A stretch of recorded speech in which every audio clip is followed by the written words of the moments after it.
basically our process has been addressing your concerns. Um, Okay.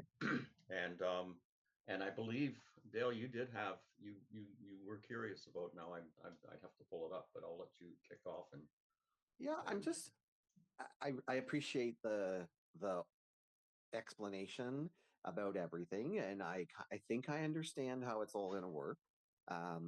I just wonder what like is there a benefit for us as a association in terms of having the individual members, or is it more a service kind of for those folks who can't like don't have a clan to join, or both? well, okay. So there was a number of things. One of the back when I got involved, um, there's a lot of stuff around the story. One, nobody wanted to be chair, and and I quickly found out that the organization was on a very downward slope in terms of membership. Had slogans like "an organization for an organization," which to me said, "What does that have to do with being Scottish?" Mm-hmm. Um, had gone through a number of extinction level events where I think at one point, like the entire board, the entire executive just quit and stuff like that. And I looked and I went, well, okay, so the little bits of information I got from the history was the original intent was to become much more than just a bunch of clans and societies. Okay. They were going to open up a Scottish cultural center. They were going to do more expansion, and I was even told the intent was to extend into having individual memberships and stuff like that. Um, but I looked at, so what are the issues? One of them is this constant growth and then shrinking and people aging out, to put it bluntly. Um, Revenue not being anything significant in terms of being able to do anything. And at the same time, I was going to games. Once I started heading out into games, we were able to do that. Um, I got people that literally just said they just want to belong, but there wasn't a clan or a family or a society or an organization or anything that they could belong to. So I just went, wait a minute. Um, when I was setting up the scholarship with the University of Guelph, um, things started coming up like, well, the majority of people of Scottish descent are like the majority of people in Scotland. They don't belong to clans and families and society, or clans and families. There used to be a lot of organizations in Canada that would help people, that showed up because they would come from the same place. There was specific organizations to help.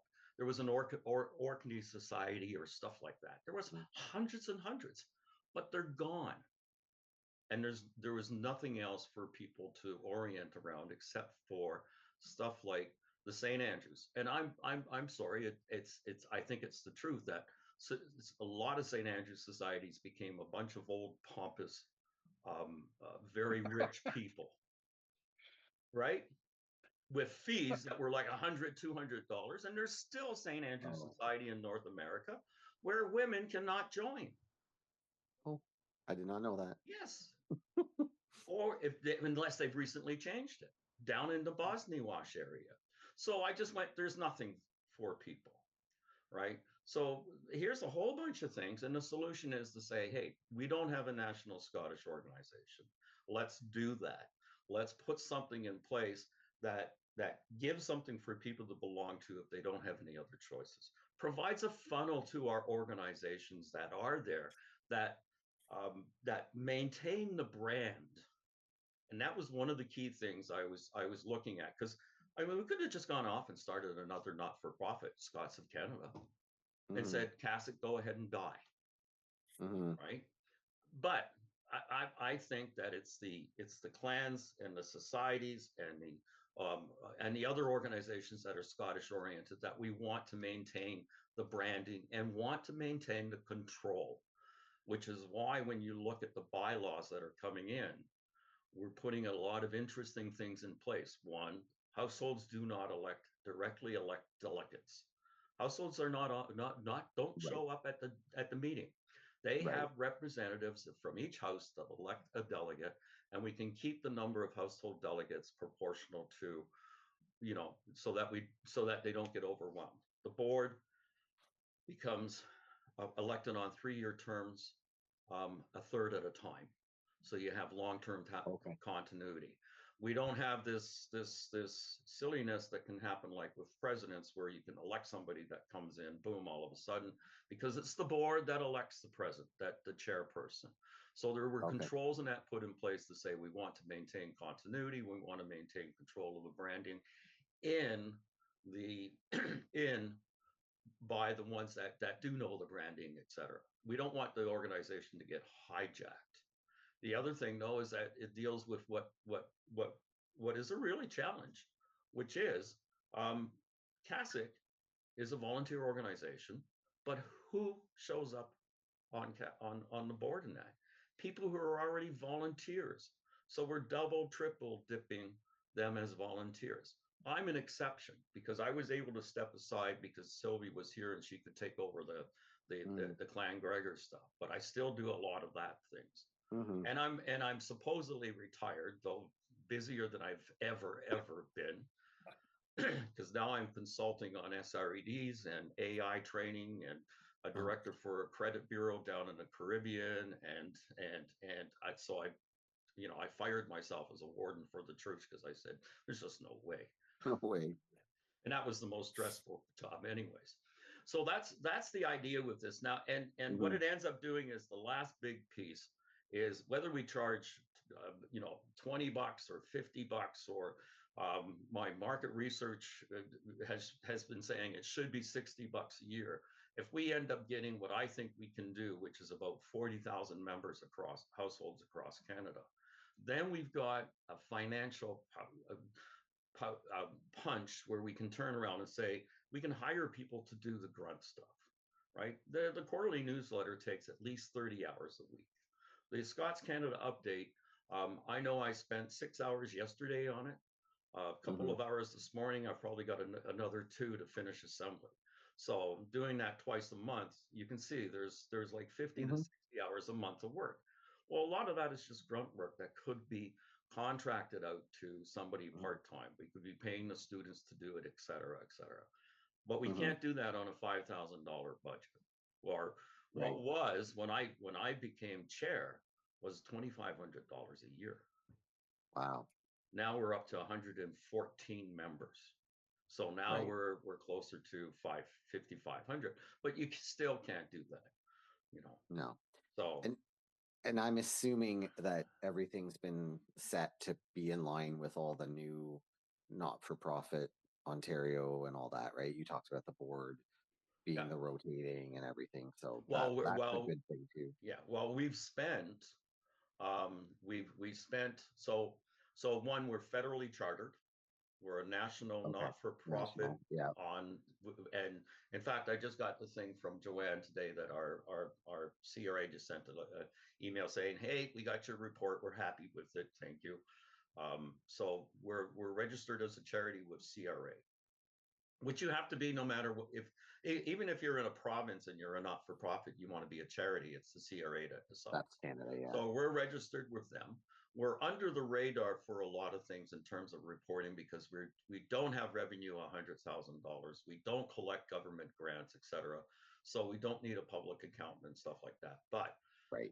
But that's going to change. But yeah, we've gone and spent back last November when we tried to do this. We'd already spent about a couple of $1,000s in legal fees, and that stuff just went out the window. So we've spent about another 2,000. We probably got another $1,000. So the legal firm that we're dealing with is a charity law firm.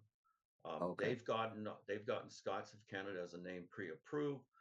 We've gone through several iterations, as John will tell you. We went through several turns and iterations. A lot of it pulling back stuff from the bylaws because the recommendation is don't put stuff in there. Don't put stuff that you're going to regret having to go through membership things and all kinds of other stuff. So that's why we don't even say we've got 2 classes of membership. We say we've got 3 subclasses. In the articles, Oh, there's two classes: voting, non-voting.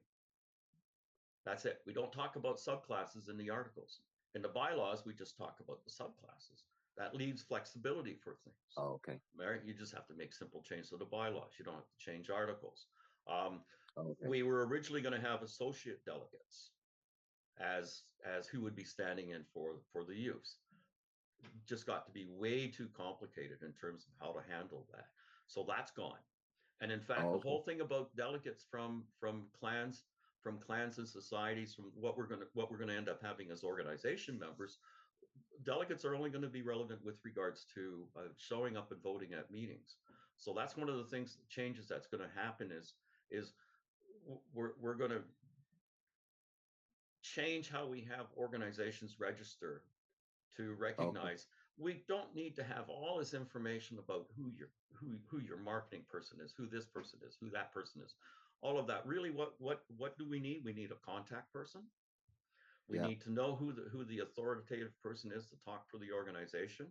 And then if you want to give us additional details in terms of who to send emails and notice newsletters and to who to send marketing materials to, fine, right? Okay. Simplified That's it. good. We just had the Toronto Gaelic Society come back 2 weeks ago. They used to be members. They were coming back to, they were looking at joining again, and they went to fill out the form. They just went, oh my goodness, what is all of this? Mm. So I explained to them, no, it's simple. We just need to know who to talk to, right? And is the thought as well, just as you were talking, I was wondering, like, would we ever be able to hire a summer student, like through Canada Student Grants, and then they would go around and do the tents and that background work that you're talking about, Yeah, like and in through the fact, summer? that's something that remember, John, we were talking about that a few years ago. Wouldn't it be great to have somebody to have hire a student at places like Fergus or any of these to say to go around, help with the tents, go to people and say, hey, do you want to go for lunch?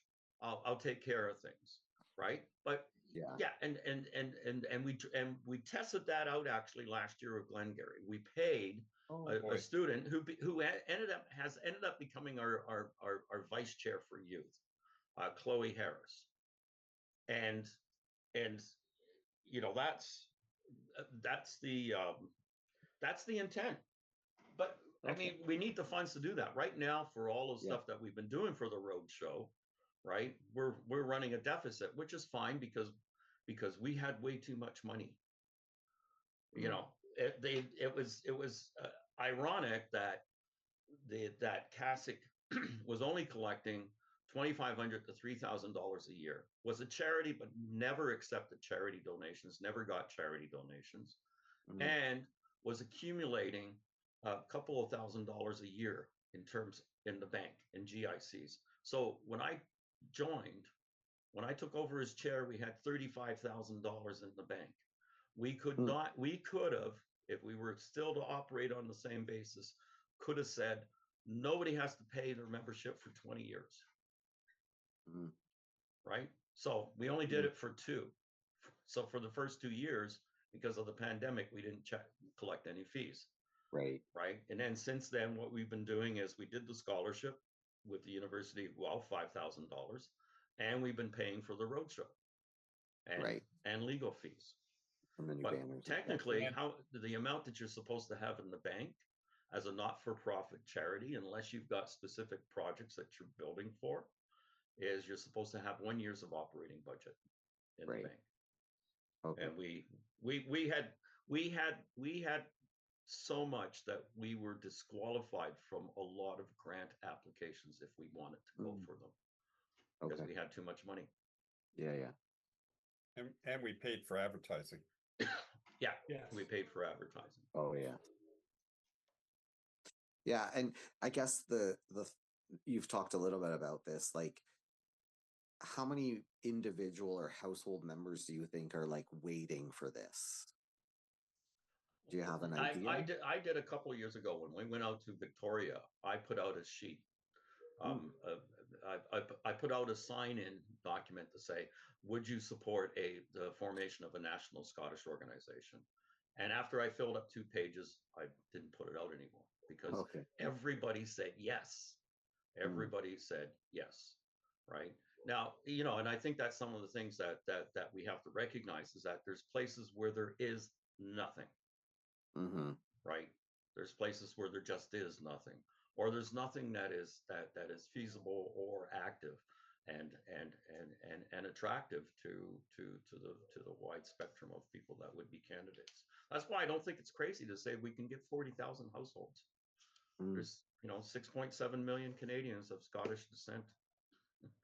And would someone ever join both, like, Scots of Canada and a Clan Society Association, do you think? Or is that something that we would be Well, steering them towards the clans first? Well, I think that's what we would want to do, but there may be cases where it just makes sense because one of the things that we know we want to do that's a key enabler of getting membership is have an application that have a basically phone web app where you can say, hey, I want to know what's going on. I want you Mm. to tell me when there's games that are happening. I want you to give me something once a week that lets me know that I belong. And how many clan organizations are doing that? Mm-hmm. Right? There's a recent thing in Casca about the challenge that organizations have, and the disparity between those that do things like even hold one or two online meetings a week, on one or two online meetings a year, and what their membership retention and success in that they're having. Well, a lot of clan organizations don't do that. So Right. I can see that, yes, that will occur, but we don't want it to be in the sense that it's competition, that it's Right. complementary. And Because if we're we all can going to get be to the point working where we together. can say, hey, if you want to join and have it so that if we can, there's no way I wanted to try to consider doing this, but I had thought of it. Is there a way for somebody to join for a household as a household and say, hey, I want my membership in Scots of Canada to be affiliated with Clan Hunter? In which case we say, well, that's fine. And what we'll do is we'll send some money to Clan Hunter on your behalf and recognize and work out an arrangement with it, much as what goes on with, say, the National Trust USA, where they have an association with National Trust in Mm. Scotland and England and Northern Ireland, where you get to have the benefits and the association because money goes in that direction for it. We can't do that if we're going to be doing things like charging a small amount, like $20 a year. That won't happen. But we can do it if we're in a larger, if we do it as have a larger fee structure, and we can turn around and say, oh, your membership in Scots of Canada to be associated with the people in New Brunswick. Well, then then we have a reciprocal arrangement with them, or we have an arrangement with them where they will recognize your membership, and we'll send them money on your behalf. And Okay. that to me would be a great way to have the funneling happen. And then did I read somewhere about potentially doing events as well, or did I dream that up? No, the idea is if the pool of resources is there, we can sponsor that. Sponsor. We Okay. can sponsor. Um, Again, it's the same thing that I run into with CASIC, right? Can I do an event in Toronto as CASIC? No. And that's the thing. It's because we're a national organization. Right. We can help sponsor, which is why we turned around and said, well, we'll do the activity fund thing instead. So if you've got something going on and you want some help in terms of funding for it, then we'll send some money to you and for matching funds. So Okay. we've had, well, Terry's organization has taken up, and the McCulleys have taken up on it, right? That was our solution to say, well, we can't directly do it ourselves because that's not fair to all That our makes sense. members who are Yeah. Yeah. everywhere. But what we can do is help sponsor you doing things, Right. right? Yeah, I was just thinking, like, I know they're trying to do that National Scottish Festival or whatever it's called that in Scotland. And I was wondering if we would ever do something like that here, but we have so many other events already on that we're that Yeah. are our members. You wouldn't want to go against those festivals by trying to have another new one, right? No, we So, wouldn't want to. We wouldn't want to compete against things that No. are happening at the same. no. But there are gaps, and there are some things that are Well, silly. there are, There, yeah. like there is no event in Toronto, which seems what It is there funny. used to be something down when there was this Stoodley thing in Toronto. Apparently, there was something that would go on. Oh, But we could turn around and say, hey, you know what, for the P&E or other events, then we can sponsor something that's going to end up showing Right. up there as part of that. or if there's a province that doesn't have anything. Yeah. I don't know if there is. Saskatchewan, is there a festival in Saskatchewan? I don't know, but Yeah, there is. is Yeah. there? Yeah. Okay, Members. but we could potentially help sponsor something there to encourage more members to join if they can one year or something. Okay, Yeah. no, that's helpful. I don't think I can make it to the meeting next week, so I'm gonna do the proxy stuff and make sure that our vote can be counted. So Oh, well, that's appreciated.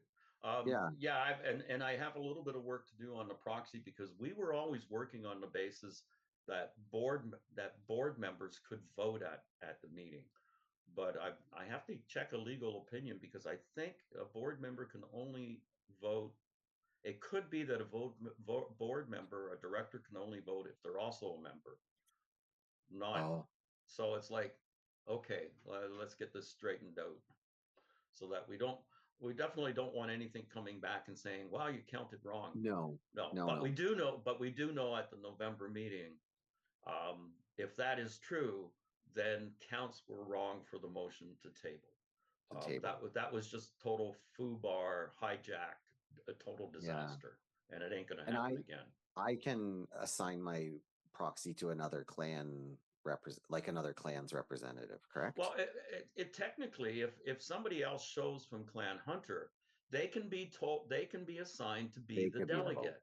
Yeah, They can be the delegate because yeah, this whole delegate thing was mashing together the contact person, the person we send the mail to, the person who votes at the meeting, and it basically it kind of made sense when everybody showed up at the pub for the meeting.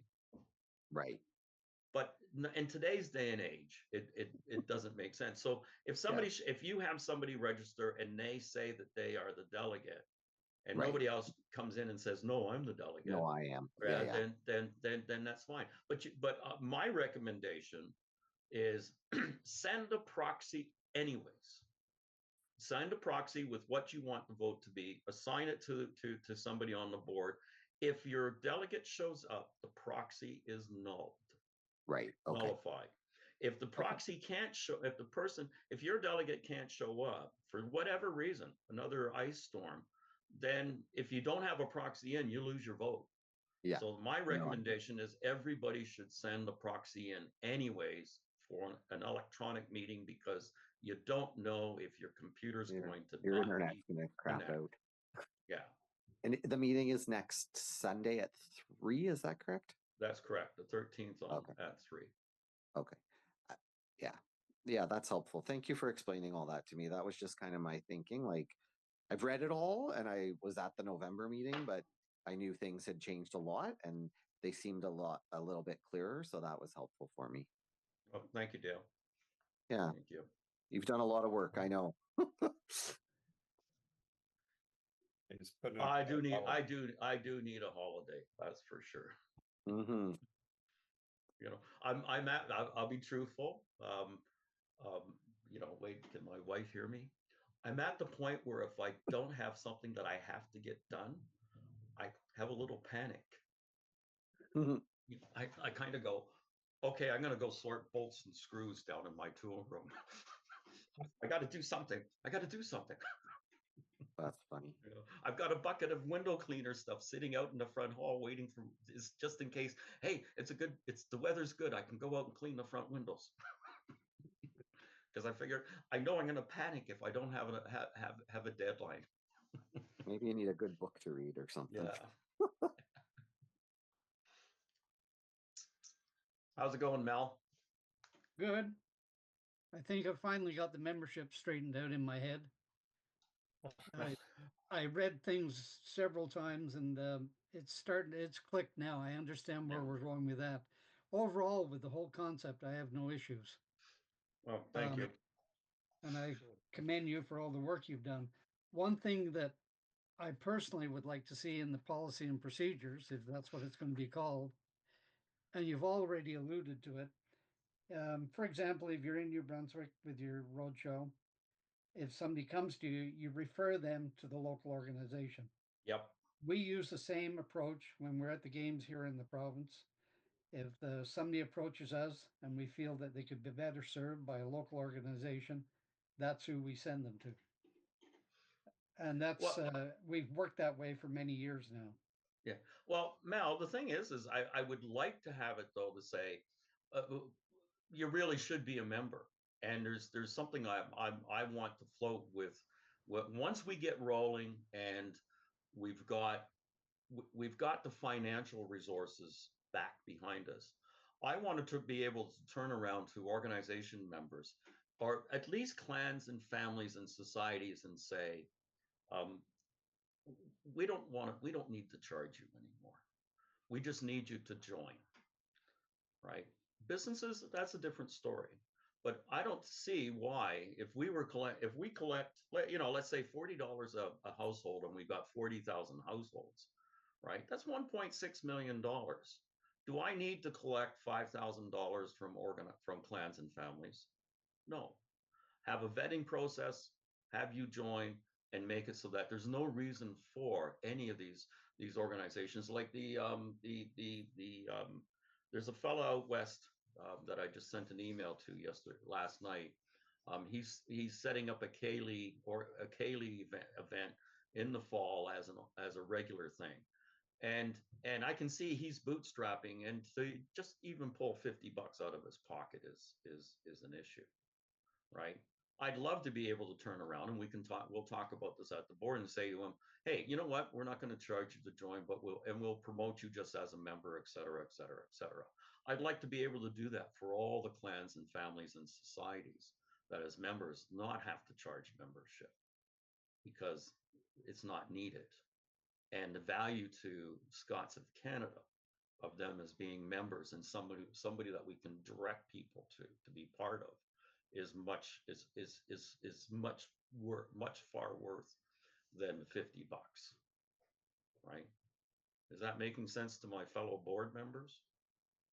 Right? Yeah, I never thought of it that way, but it does make sense. I also wanted to point out to Mel, at this point in time on the road show and at the tent, the Cossack tent, as long as we know that another clan member or society is there in attendance, and we try and get all that information from the organizers or have a look around, then we say that person, or a person is there, a delegate is there, they have a tent. We can give you a little bit of info, but you need to go over and talk to them. They can give you a lot more info than we can. Absolutely. That's the approach we take. And even if the other person isn't there, we have the contact list and say, okay, Yep. here's the president, give them a call, and they'll look right after you. And then we follow up with the president as well so that we've got good communication. Yeah. Well, that's the whole good. point of our QR code on our posters. Yeah. Is people can actually just stick their phone up, the QR code takes them to the web page, and there's how to contact them for membership, etc.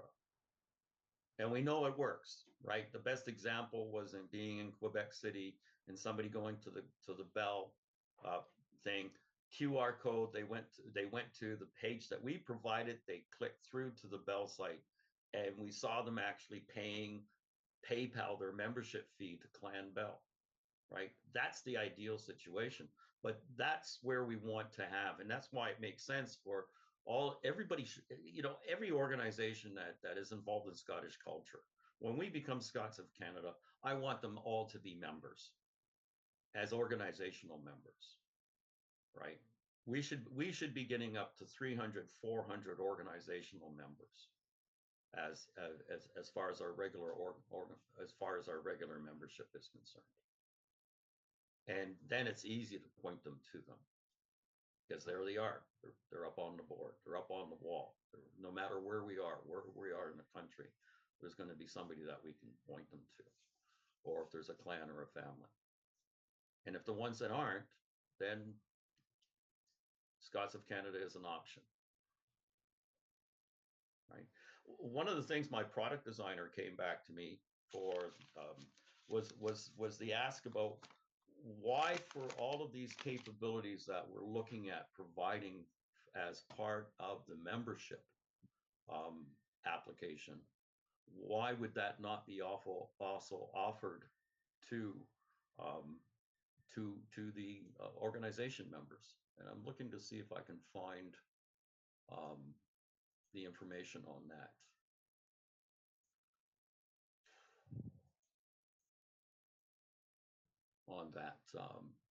I just want to point out also that you can track the QR code usage as to where you got hits and where it got used and which clans and which advertising worked and which advertising didn't. That can all be tabulated if time permits. Well, we do have tracking for all of the things that people click.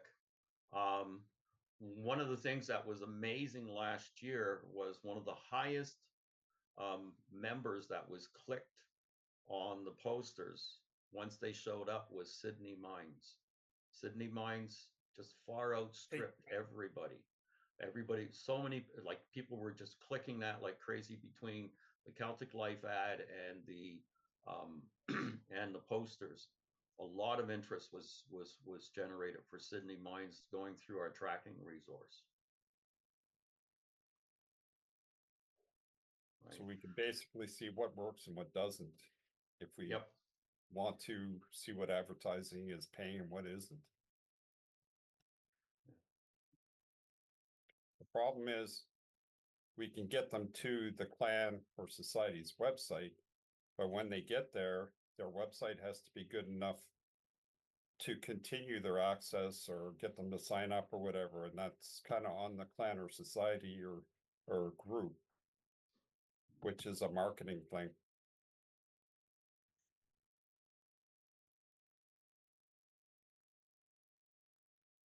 So here's I'm going to share this. This is the app concept that we're working on for. Can everybody see this? Yeah, small. I can see it. The I don't know if making it bigger, because I have I have two monster screens. That helps. But these were the kind of things that have come back to say these are the kind of things that we would want to have in an app that when we're taking household registrations, it's not going to be paper based. It's going to be here's a QR code, go here, fill out the stuff. And this is the kind of thing that the web, and I'm using the term web app. Exactly how it works, I'm going to leave it to the even more technical people from me. But this would be the kind of things that we would want to be able to access through that. So news and updates, forums for them for having education resources. These are all the things that we could end up having in this.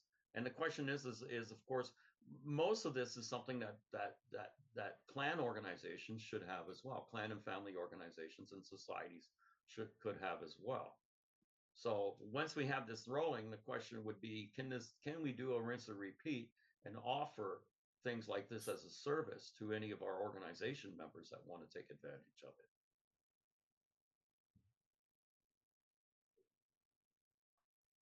That'd definitely be useful if it works out that way for a lot of member societies. Yeah, I can definitely see benefits for that. You're on my phone, so I turned the camera off so I could zoom in on this. Oh, okay. But that's why. Here's the thing that the reality is that it's kind of like the same challenge that we've got in other areas. We are not web people. We are not technicians. We are not, it's like we are not, you know, a lot of us don't paint our house because we're not painters. And and the same thing that you know, I look and go, well, you know, of course web, you know, clans and families should have all of this kind of stuff going for them. But that's not who they are. That's not something that is reasonable for everybody to have as expertise and so on in house, and to turn around and get that working as a service that you're buying from somewhere, right? You don't have the funds and or the capabilities to manage it for someone else to be doing it. You know, so when some organizations like Clan Johnson, they're big enough and they got the revenue behind them that they can go and use community. I think it's called community enterprise, and it works great for them. And they can do all of the stuff in terms of they can do a lot of this stuff using that as an external service, right? I went and looked at community enterprise as being something that I would want to use for Scots of Canada, for not Scots of Canada, but CASIC. And I said, well, holy moly, I'm going to spend $3,800 a year on this, on a $5,000 a year budget. That just doesn't work. And if I was a clan organization that's only collecting $700 a year, there's just no way. So this is why it might make sense for us to say, is there a way for us to deliver this functionality as a service to our member organizations?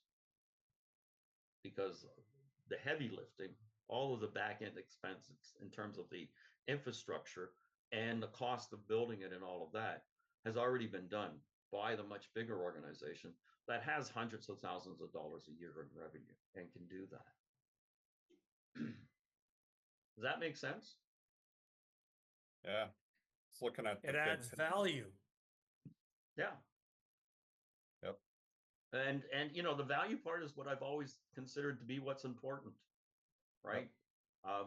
When I took over as chair, I was, you know, I'll be dramatic. I was struck through the heart by an organization that said they see no value in membership. And the greatest thing that happened to me back in December was that organization came back. That was Guthrie School of Dance. They left just as I became chair, and they said they see no reason to be a member. They see no value. And after I went and talked to, oh geez, who is it? Christy. We went and talked to Christy, showed her what I was doing and so forth. We had a Zoom meeting. We scheduled what we're going to do for Hogmanay and how we're going to support it, et cetera, and everything like that. And 30 minutes after the Zoom meeting, she joined. She brought Guthrie back because that was what we're doing, is we're providing value. And that's just my whole goal, is just value, provide value to membership, provide value to people of Scottish heritage, culture and heritage. And doing stuff like this and making this capability available to membership is one of the ways of doing that. What's in it for me? Yeah. Pretty much. It's all boats rise, right? That's the favorite phrase of mine. All boats rise. Bring the tide up. Bring the tide in. All boats rise. This is not a competition. We're not pissing against each other.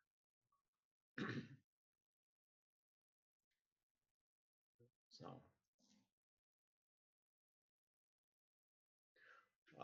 the next newsletter comes out after the spring meeting, and I've put this out in a newsletter back last summer or fall, but you know, we'll repeat this because we'll talk about this at the board meeting that we have after the meeting, and providing that everything goes well, then we'll talk about this is our what we're steering for in terms of the product offering to the membership as a whole.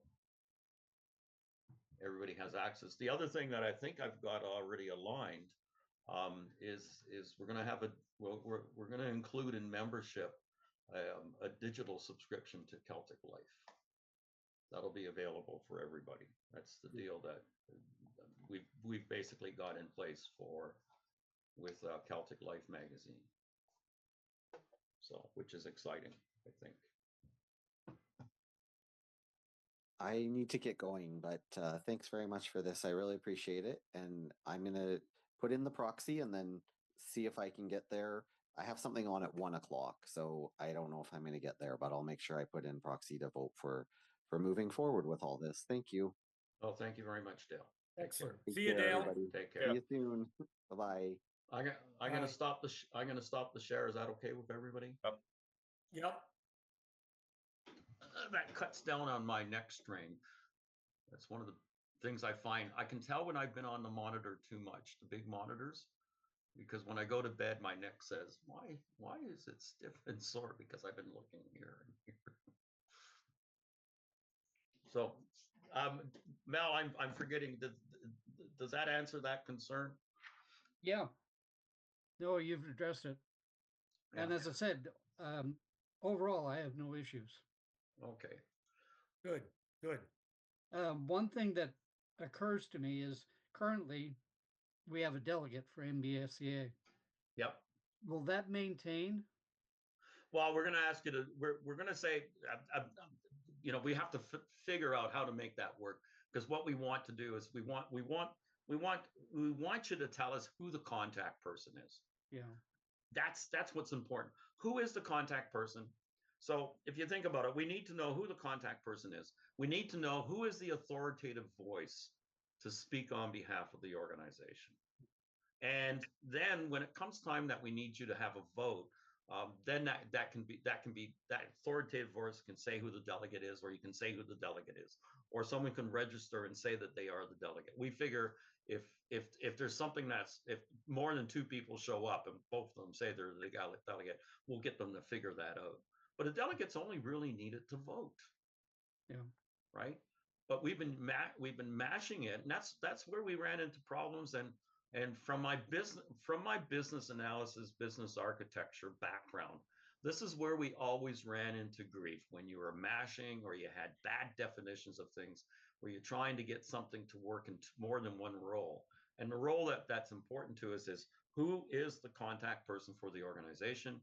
When it comes time to vote, who is the delegate? It could be the same, but who is the person to vote on that behalf? And that's one of the things that we're emphasizing in the policies and procedures as well, is that it is the member who has the vote, not the delegate, not the alternate delegate. It is the organization that has the vote, and the organization can specify who exercises that vote on their behalf or exercises it as a proxy. That's the way it's supposed to be when you have organizations that are members. Or a not-for-profit says the member has the vote. Well, a delegate is not a member. A delegate is a representative of a member, right? So we will do that. How we work the terminology and roll it forward, I'm not sure, but I know one of the things that I'm gearing myself up to do is to get on the phone and talk to every single organization member and say, we're updated our information, or the way that we want to speak to you. Please, tell us who the contact person is. And in some cases, for some of our members, there's only one person anyways. There's only one person. So, Okay. No, right? I have no problems. The only other thing I'll add is that for our association, we have 13 member organizations in the province, which pretty well covers the whole province. So by default, I guess they would become part of Scots of Canada. Yeah. Yeah. So, and well, that's something that's interesting, that maybe we'll try to work out. How do we set that up? Now, if there was no fee for joining, they could all join as individual members, correct? Yeah. And that's something I think we want to address. That has been something I've thought about right from the beginning. Why do we need to charge organizations membership fees if we've got a huge revenue pool from the household members? We don't need to. And it doesn't have to be a barrier. And it was a barrier. One of our members that did not renew they basically looked and said, hey, you know what? Like, we're very small. We're only collecting like $100 a year in fees. We can't pay 50, right? So, and they wouldn't take, So they we wouldn't have take some charity. member, Yeah, they wouldn't take charity from a charity. yeah. Yeah, we have some member organizations that probably are in the same boat. Um, our annual fee for a member is 35. Yeah. So, So I think the voice and the input and the wisdom is well worth the forego of the fee. yeah. So maybe that should be on the board agenda anyways going forward. You know, right. Okay. But I can't think of any other questions. okay. If something comes up, I can always email you during the week. Okay. But again, Mel, I'm going to be asking this. I'm going to be asking people, begging people in a polite way. Please put in your proxy anyways, because it's a totally online virtual meeting and you don't know what is going to happen, right? So if you can't show up, at least we want your vote to be in place for the meeting, right? You know, and we've seen such ridiculous things like Rogers down across the country, that kind of nonsense. So, but I'll look forward to that and look forward to any other questions Well, and as of right now, I'm definitely going to be attending the AGM. thank you very much. John, go ahead. For argument's sake, if Barb and I wanted to, we could put in a proxy for Clan McRae and Clan McFarland, and for my position on board. No, a director can never proxy. Okay, so just the other A two. director can be a proxy holder, but the act explicitly says that, and this is one of the places where fortunately it's very explicit, because in a lot of places it's fuzzy, but it says a director cannot assign a proxy holder for their vote, but a director can be a proxy holder, right? So, but that's why I want to establish, do directors have votes beyond them as members, right? If they do, then directors, then you have to be there to vote, to provide your director vote. Now, the thing is that if directors, if let's say, for instance, we have 24 people show up and 9 of them are directors. If directors don't have a vote, then there's only 15 in terms of the count of votes for approval to vote, right?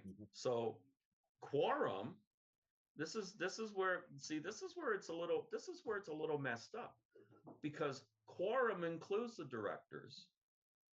But if directors can't vote, then what's the purpose of including directors in the quorum?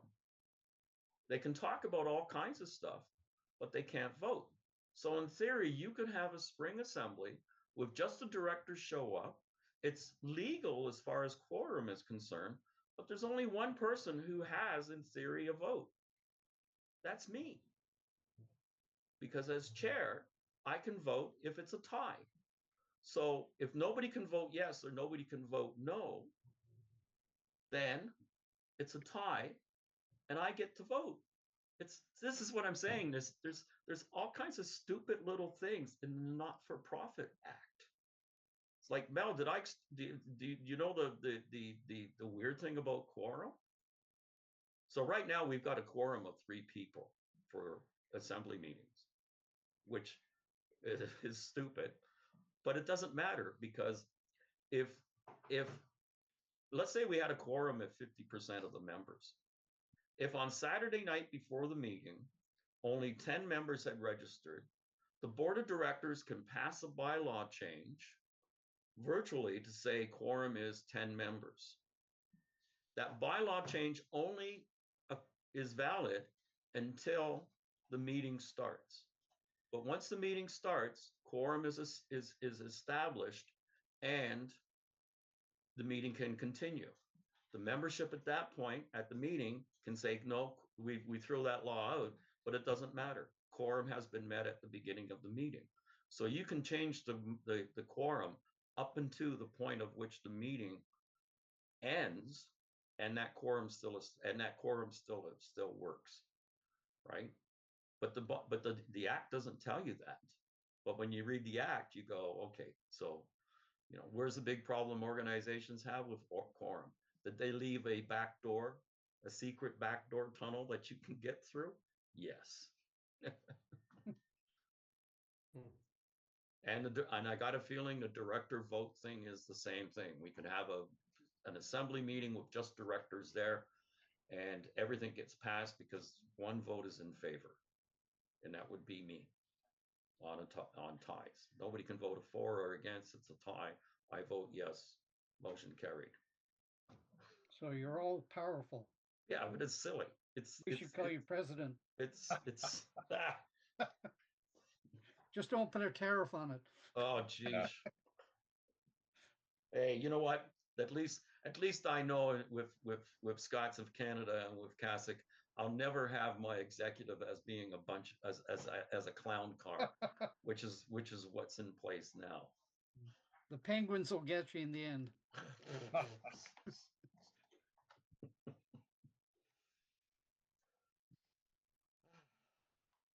All right. Is this all that making it? sense? Yeah, I think so. Well, Terry, did you want to jump on No, in on anything? I'm quite happy with how things are proceeding.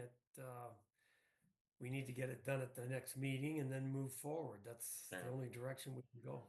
Well, it's certainly simpler than what the alternative is, and we know we've discussed the alternative. The alternative is just take everything that we've done in terms of work and everything else, and set up a not-for-profit Scots of Canada, and then work out an association agreement or something like that with CASIC, which would be, I mean, it would just be silly, just so ridiculous.